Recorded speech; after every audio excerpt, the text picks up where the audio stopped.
paz, boa tarde, tudo bem com você?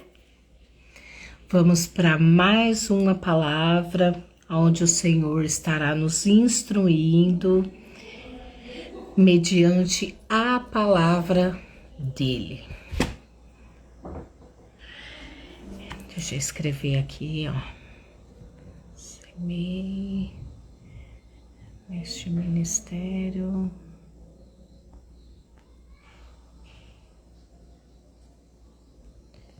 Semeando para frutificar. Glória a Deus. Então vamos entrando.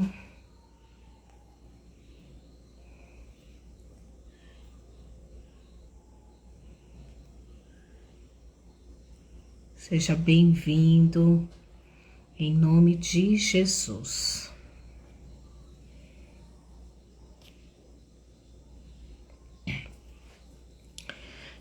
Tá. Então hoje eu orei pela manhã o 1 Coríntios 15, que fala sobre a ressurreição de Jesus. E agora eu vou explicar a palavra de Deus, versículo por versículo, do 15 até o 58. É bastante, mas vamos de alguma forma, né? E aí não se prendendo talvez muito, né? Vamos ver, deixa o Espírito Santo fluir e vamos de encontro àquilo que o Senhor tem para as nossas vidas nessa tarde. Amém? Vou orar agora então. Paizinho querido, eis-me aqui diante da tua presença. Eu te louvo, Pai, pela tua graça, pelo teu amor. Que o Senhor me use agora como canal de bênçãos em tuas mãos, mediante a revelação dessa palavra, a qual o apóstolo Paulo, ele traz ali para a igreja de Corinto e também para os nossos dias atuais, e que o Senhor venha, Pai, nos conduzir à verdade da tua palavra, conforme aquilo que o Senhor tem para as nossas vidas nessa tarde. Assim eu te louvo, assim eu te bendigo e já te glorifico em nome de Jesus. Rose, seja bem-vinda! Tudo bem com você? Então vamos lá? E aí, à medida que eu acabei de mandar no WhatsApp, aí à medida que a galera foi entrando, vai pegando então. Amém? Seja bem-vinda, Rose. Deus abençoe. Feliz, ó, por você estar aqui. Vamos lá. Amigos, permitam-me repassar a mensagem com vocês mais uma vez. A mensagem que proclamei e foi recebida por vocês, nela vocês permanecem firmes e por ela foram salvos. Então, Paulo está dizendo que o que a gente precisa ficar firmado é na mensagem, na palavra daquilo que Deus tem para as nossas vidas e ficar firmado nela. Obrigada! E aqui ele diz assim, ó. E ficarem firmes por, né? Peraí. Aqui tá dizendo assim, ó, permanece firmes e por elas foram salvos. Aí aqui ele diz assim, entendo que a fé que possui é verdadeira e não interesse passageiro e que nela estão firmes de verdade. Ou seja, Paulo está testificando à igreja de Corinto e para nós, nos dias atuais, aqui a importância de ficarmos firmados na verdade que é Jesus, que é a palavra dele. Aí ele diz assim, ó, a primeira coisa que fiz foi apresentar a vocês de coração a mensagem que recebi. O Messias morreu pelos nossos pecados, exatamente como dizem as Escrituras, como dizem as Escrituras, foi sepultado e se levantou da morte ao terceiro dia. Mais uma vez, exatamente como dizem as Escrituras.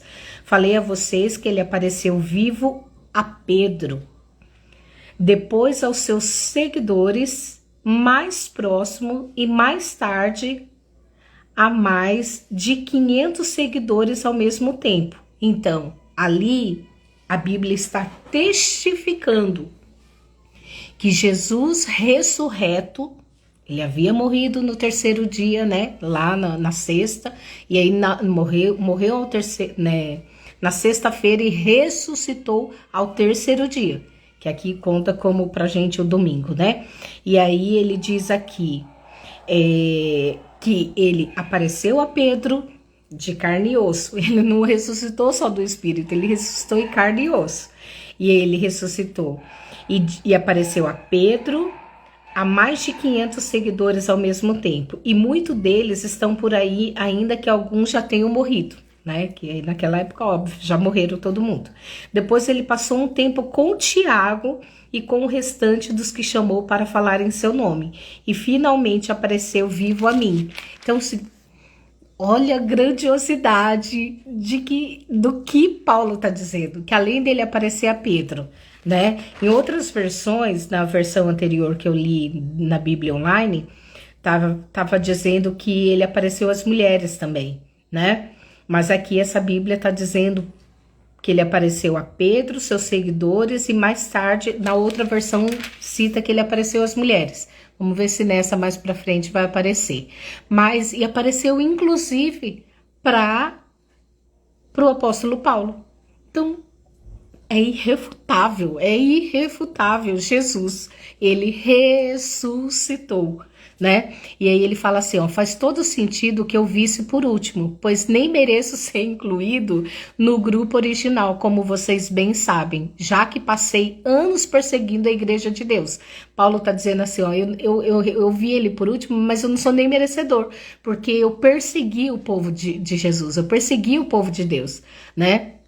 Aí ele continua, mas a mim foi concedida a graça, bondade de Deus, e a ela devo tudo o que sou. Não posso permitir que a sua graça seja desperdiçada. Não trabalhei mais do que qualquer um dos outros, porque assim, além de Paulo ter perseguido veementemente o povo de Deus antes pela religião, depois que ele teve o encontro com Jesus, ele continuou trabalhando de forma árdua para que o evangelho fosse propagado, né? Embora os resultados não tenham dependido de mim, mas sim de Deus que me deu sua graça. Então não faz diferença se vocês ouviram a mensagem de mim ou de outro. Nós falamos a verdade de Deus e vocês a receberam e creram. Então quer dizer, Paulo já tinha levado, eles receberam, eles creram, estavam ali estabelecidos na palavra de Deus. Agora quero fazer uma pergunta difícil, mas importante. Se você se tornar um cristão crendo que Cristo está vivo, ressuscitado dos mortos, como podem algum de vocês afirmar que não há ressurreição? E aí Paulo faz uma pergunta aqui para a igreja de Corinto, e aí vamos trazer essa pergunta para nós. Como a gente crê em Jesus, se de alguma forma a gente questiona a ressurreição, né? Aí aqui ele diz assim, se não há ressurreição, Cristo não está vivo. Se Cristo não ressuscitou, tudo que ensinamos a vocês está errado. E vocês investiram a vida em uma ilusão. Além disso, se não há ressurreição, somos culpados de mentir a vocês sobre Deus. E tudo que apresentamos como testemunho de que Deus ressuscitou Cristo não passa de engano. Só que, na verdade, aqui, o que ele está dizendo? Que se não fosse verdade, tudo aquilo que Paulo investiu de tempo, tudo aquilo que Paulo investiu levando a palavra é uma ilusão e engano. Só que não, graças a Deus. E aí ele diz assim, ó, se os mortos não podem ressuscitar, então Cristo não ressuscitou, porque ele morreu de fato. E se Cristo não ressuscitou, vocês continuam na escuridão, mais perdidos do que nunca. Para quem morreu é ainda pior, porque morreram esperando a ressurreição em Cristo. Se tudo que temos de Cristo serve apenas para alguns poucos anos de vida, coitado de nós. Mas a verdade é que Cristo ressuscitou, sendo o primeiro de muitos que voltarão à vida. Ele foi o primeiro de muitos. Por quê? Porque quando Jesus arrebatar a igreja, a Bíblia diz que todos os mortos ressuscitarão. Primeiro, quem não morreu, o corpo vai ser transformado num corpo glorioso para este encontro com Jesus. Então, Jesus foi o primeiro. Ninguém mais morreu e ressuscitou a não ser Jesus. Ele foi o primeiro de muitos que virão, né? Então, se a gente tem parente, por exemplo, eu tenho minha avó morreu na fé, meu avô morreu na fé, né? Eles irão ressuscitar quando Jesus vir arrebatar a igreja, eles serão ressuscitados primeiro. Depois, se a gente não tiver morrido ainda, o nosso corpo irá ser transformado num corpo glorioso para este encontro com Deus. Aí aqui ele diz assim, há aqui um paralelo importante a ser ressaltado. No princípio, a morte nos alcançou por causa de um homem, por conta de Adão. Mas agora a ressurreição dos mortos também nos alcança por causa de outro homem, agora Jesus. Todos morreram em Adão e todos tornam a viver em Cristo. Então morremos em Adão pelo pecado e aqui ressuscitamos, né? Nos tornamos a ter vida de novo através de quem? De Jesus. Mas temos de esperar nossa vez. Cristo é o primeiro, depois os que estarão com ele em sua vinda, a grande consumação. Nessa ocasião, depois de ter conquistado plena vitória, ele entregará o reino ao Pai. Ele não desistirá até vencer o último inimigo. E o último inimigo é a morte. Então, qual que é o último inimigo de Deus aqui? A morte. E aí ele diz assim, como disse o salmista, ele os venceu a todos e os pisoteou. É claro que isso não inclui o próprio Deus, porque venceu todos. É claro que isso não inclui o próprio Deus, porque quando tudo finalmente estiver sobre o domínio de Deus, o Filho virá ocupando seu devido lugar. E o domínio de Deus alcançará sua plenitude, um final perfeito. E aí aqui Deus está dizendo assim, do primeiro arrebatamento, aí vai ter o segundo arrebatamento, e aí vai vir o quê? O perfeito. O que é o perfeito? Quando Deus reinará na plenitude de tudo, né? Porque aqui ele está dizendo, e o domínio de Deus alcançará sua plenitude, um final perfeito. Como entender que algum de vocês se ofereceram para ser batizados em favor dos mortos? Se não existe ressurreição, para que esse batismo? Não é uma contradição? Por quê? Porque daí a gente é batizado em nome de Jesus, né? Eu vos batizo em nome do Pai, do Filho e do Espírito Santo. Se não faz sentido o batismo, por que então o batismo é em nome de Jesus, né? Bem pensado isso. Aí ele diz assim, se não existe ressurreição, para que esse batismo? Não é uma contradição? E por que devo eu continuar arriscando a vida de forma tão perigosa? E aí Paulo fala todos os desafios que ele enfrentou para estar levando Jesus. Encaro a morte praticamente todos os dias. Acho que eu faria isso se não estivesse convencido de que nossa ressurreição está garantida pelo Senhor ressuscitado? E aí ele faz um questionamento. Você acha que eu viveria, daria minha vida, pagaria o preço que eu paguei se eu não acreditasse que Jesus de fato ressuscitou? E aí aqui ele diz, acha que eu estava apenas bancando o herói quando eu enfrentei feras em Éfeso e por pouco não morri? E a ressurreição que motiva minhas palavras e ações? A minha vida. Se não há ressurreição, deveríamos seguir o ditado: comamos e bebamos que amanhã morreremos. Mas não se enganem.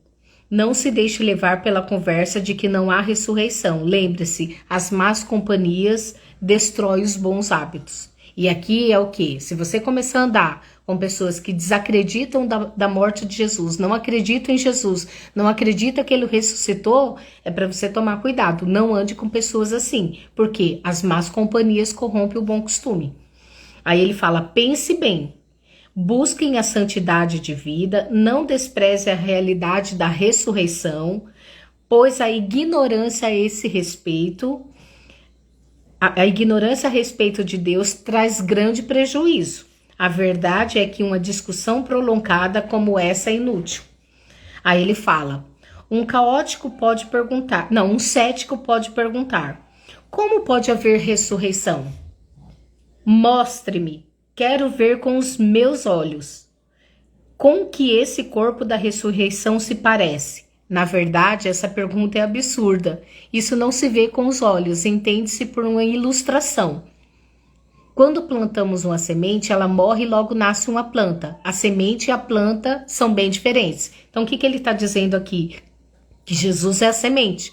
E ele vai nascer, ressuscitou de algo que a gente ainda não sabe. A gente não tem esse tipo de domínio. Como a semente. Eu planto um grãozinho de semente, mas eu não sei que formato aquela semente dará, que tipo de árvore ela dará, né? Se é uma semente que eu nunca vi, a semente do que isso? Aí eu vou plantar, vou esperar para ver qual é o corpo que ela vai ter. A gente não vai saber, a gente só vai saber os frutos daquilo. Daí aqui ele diz assim, ó, a semente de uma laranja não se parece com a laranjeira? O que plantamos é diferente do que colhemos. Assim também o corpo que é sepultado como se fosse uma semente e o corpo da ressurreição são muito diferentes. Ou seja, ele está dando a ilustração. Eu planto uma sementinha de laranja, mas nasce um pé gigantesco com várias laranjas. O que eu plantei é diferente do que vai vir à tona, né? Do fruto daquilo que vai nascer. A mesma coisa a ressurreição. Então, Jesus, ele foi a semente, mas o corpo dele é algo que ressurgiu de forma diferente. Aí aqui ele diz assim: observe que a variedade de corpos é impressionante, assim como há diferentes tipos de semente, há diferentes tipos de corpos. Corpo humano, corpo dos mamíferos, das aves, dos peixes. Vendo toda essa diversidade, temos uma ideia da glória da ressurreição, pois além dos corpos da terra, há também outros corpos no espaço, como que o sol, a lua, as estrelas, visto em sua diversidade, beleza e esplendor.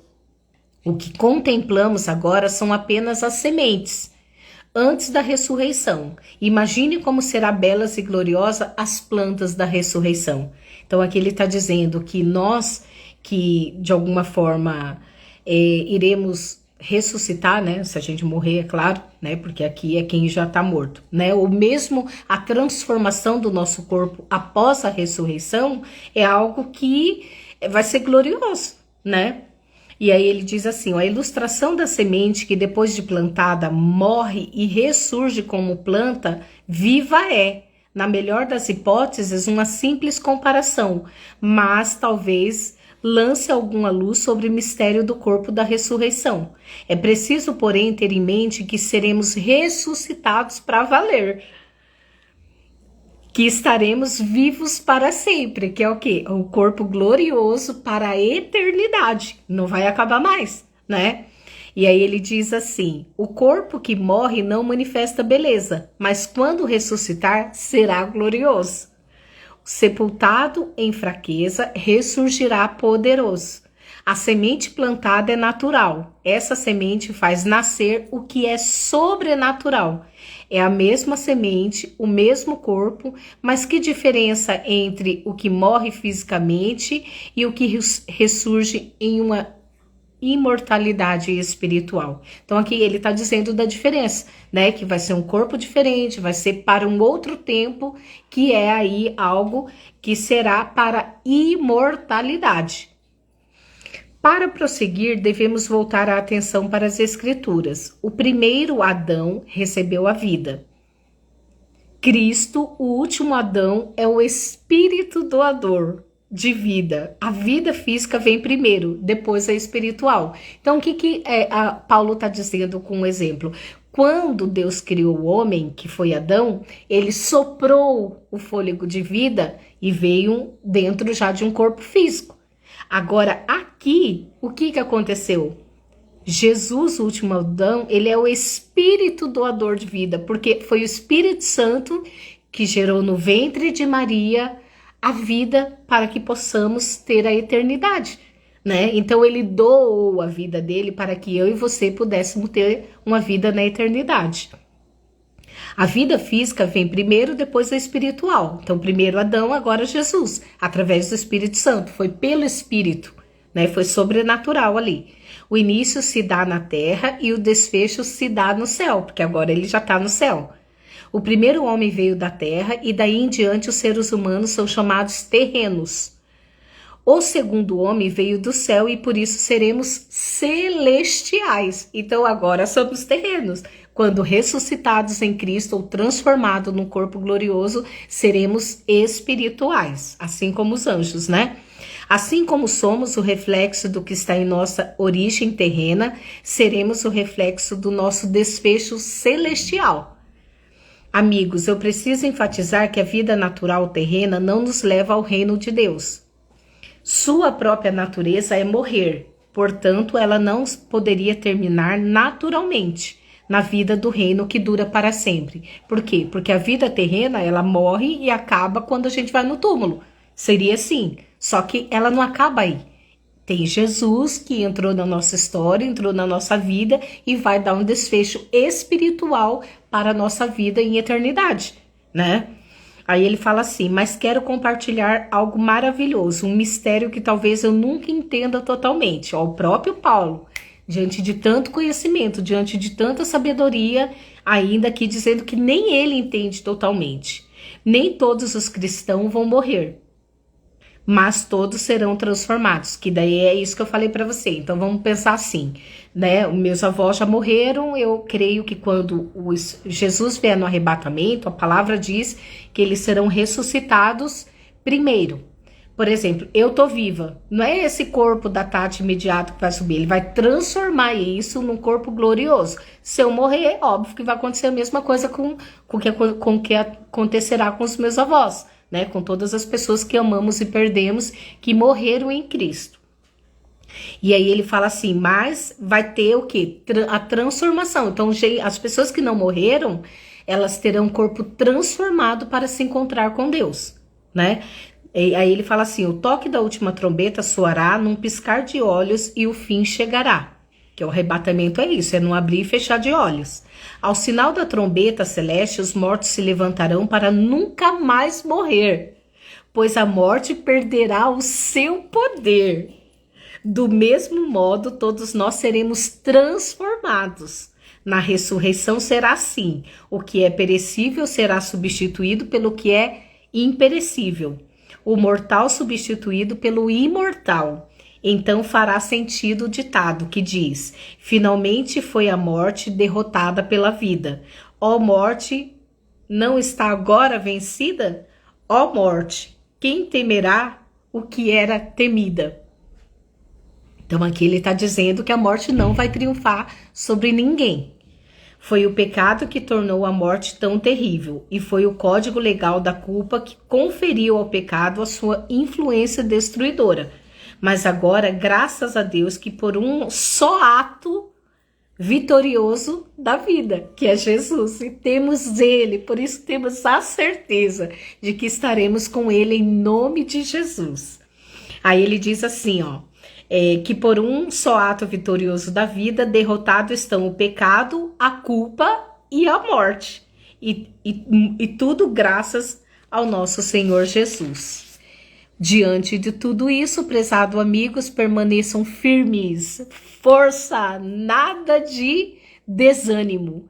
Dedique-se inteiramente ao trabalho do Senhor, pois nada do que fazem para Ele jamais será perda de tempo. Então, o que Papai do Céu está dizendo para a gente? Que todo investimento nosso no reino, que todo investimento que a gente sair por anunciar o Evangelho, quantos missionários estão morrendo aí em outros países, porque Deus fala, leva a minha palavra, e eles acabam doando a própria vida para que o nome de Deus, de Jesus, chegue até essas pessoas e ela entenda que existe vida após a morte, quando tem um encontro verdadeiro com Ele, e que não importa qual seja o preço que eu ou você pague aqui na terra, para que o evangelho seja anunciado, porque nada será perdido. Ele fala assim, ó, pois nada do que fazem para ele jamais será perda de tempo. Sempre terá ganho, porque a palavra lançada voltará com os frutos. A semente que é lançada voltará com resultados para o Senhor, em nome de Jesus. Amém? Entendeu? Tem alguma dúvida? Rose, tudo bem? Compreendeu? Tem alguma pergunta? Ficou claro a ressurreição de Jesus? Bom, eu li. Glória a Deus, aleluia. Se de repente vocês tiverem dúvidas depois, escrevam, e aí eu respondo vocês, e aí a gente vai tirando todas as dúvidas. Mas o que fica para mim e para você? Que esse encontro nosso com Jesus, esse encontro que a gente teve com Jesus, o encontro verdadeiro de corpo, alma e espírito, do batismo inclusive, que é feito em nome de Jesus, nos possibilita se tornar filhos de Deus. E como filhos de Deus, mantendo uma vida em santidade, uma vida correta, uma vida que está dentro do padrão estabelecido pela Bíblia, a gente vai ser ressuscitado, seremos ressuscitado e teremos aí uma vida pela eternidade com o Pai. Não é à toa que a gente passa processos, situações, lapidações, né? Para que é o quê? Tudo que há de imperfeito em nós, a cada falha, a cada situação, o Senhor vai aprimorando para que eu e você possamos estar cada dia mais separado do pecado, santificado, para termos essa vida de imortalidade pela eternidade, seja através da morte, né? Se de repente a gente morrer, tendo a certeza da salvação, ou quando Jesus vier e não estivermos mortos, o nosso corpo será transformado num corpo glorioso para se encontrar com Ele para a eternidade ao lado dele, em nome de Jesus. Amém? Então vamos orar? Paizinho querido, eis-me aqui diante da tua presença. Obrigada, Pai, pela vida da Rose, pela vida do estúdio, que eu não sei quem é a pessoa, mas de qualquer forma estão aqui presentes. E quem vai assistir ainda essa live, que o Senhor venha, Pai, trazer a certeza através do teu Santo Espírito que já habita em nós, aquele que ainda não teve encontro com Jesus, a partir dessa palavra, receba Jesus como seu Salvador. Tome essa decisão, confesse com os seus lábios e receba essa transformação daquilo que era terreno para o espiritual, porque através de Adão entrou o pecado, mas através de Jesus entrou a vida eterna. E assim, Pai, glorificamos a Ti por essa oportunidade, glorificamos a Ti por esta palavra e que o Senhor venha fazer cada dia mais em nós e através de nós. Assim te glorificamos e te exaltamos em nome de Jesus. Amém. Amém? Então Deus abençoe, lembre-se de curtir, compartilhar, enviar para as pessoas. Vamos semear a palavra do Pai no coração de quem precisa. Amém? Deus abençoe cada um de vocês.